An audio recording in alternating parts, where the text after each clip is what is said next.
often when I advise people or invite people to trust themselves, what gets touched on is self-hatred.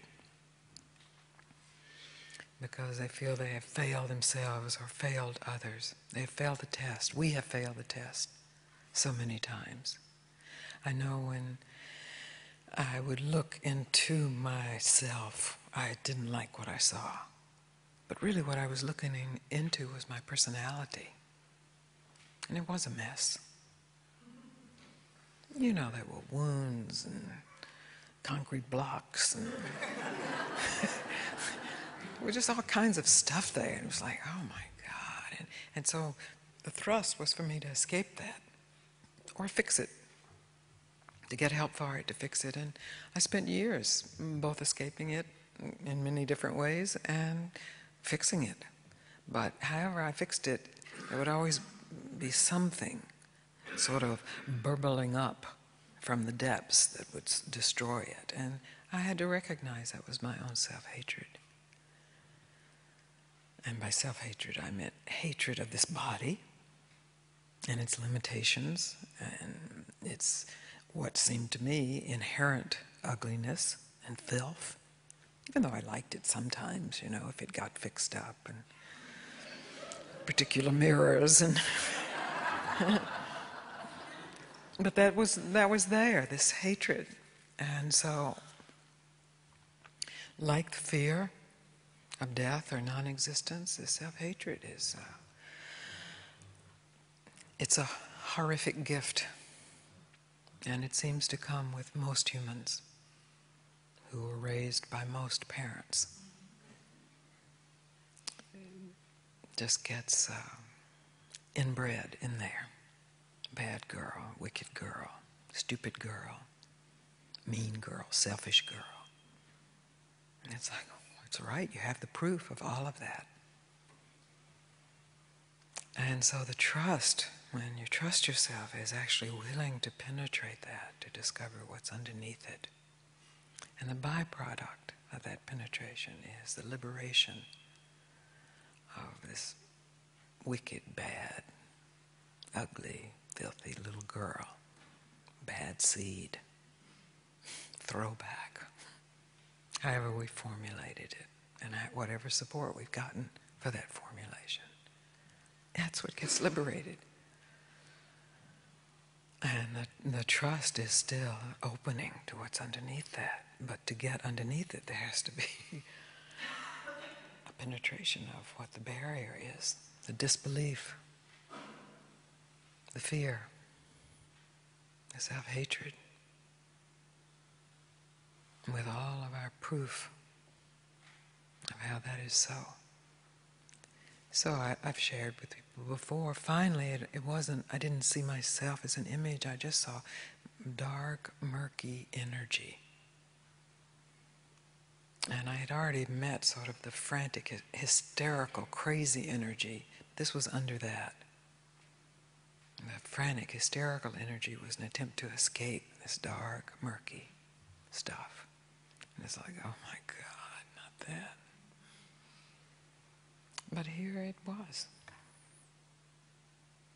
And for much of my life I had spent avoiding it, circling it, dramatizing it, fixing it, hating it. And I just opened, as I invite you to open to it. I experienced it, and it felt like it moved through my body, like it was maybe a curse. So let's say we've all been cursed, and you could feel this demonic curse moving through, and then it was gone. It's a self-exorcism. It's what a priest does, right? It brings the light of the Spirit. Or it's what a rabbi does, brings the truth of God, so that the Dybbuk can be released. And God knows we are carrying around centuries of curses. Curses on our family, curses our family did that then ricocheted back on them. And we know we have cursed. We have wished the worst for other people, and other people have wished the worst for us. And so as a metaphor, there is a sense of this morass of hatred coming and going. So to open to hatred, we mostly just want to get to love. Great, get to love, that's the refuge. And from the refuge, you can actually open to whatever else is here. And if there is hatred, or if there is dark, murky energy, you can very simply, although it may be extremely challenging, very simply open. And it is a great discovery. The only thing that stops that opening is a continual discussion, internal discussion. What will happen? What will be the result? Yes, but. Yes, why is it still here? Da, da, da, da, da. Just recognize that discussion. Recognize the complication of the discussion. And then you are open. And you will see it's trustworthy. Opening is trustworthy. And it's not like I walk, through parts of town or downtown Manhattan or any place, opening to whatever may be dark and murky. I don't advise it. But there's an intelligence then that's freed of the body. I don't need to do that. I used to do that, Oh, hi. Because I was trying to escape this. And I thought if I could make enough friends, make enough allies, make enough people love me, then that would cleanse this. I would be rescued, I would be saved. Jesus would save me, or a teacher would save me. But my teacher, he said, stop searching. And I heard that as stop running away, stop running toward, stop hiding. And oh boy, this is serious, this is big. It's not child's play. It's for an adult. It's sober. It's ruthless. It's rigorous. And it's simple. And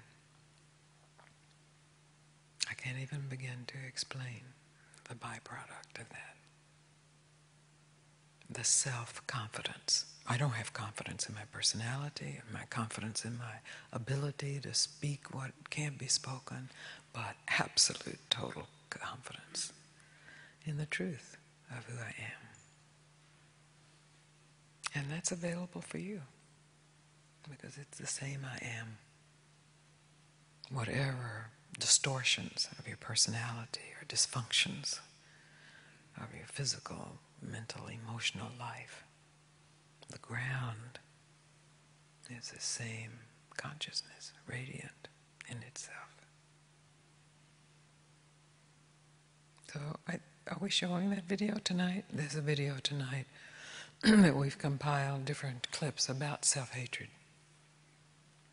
Because, Ramana says the last obstacle is self-doubt. But I've discovered that that's true, because the self-doubt keeps us in this internal conversation of yes, but, well, maybe. But really, that's under that is because we don't trust ourselves. We hate ourselves. We want to escape ourselves.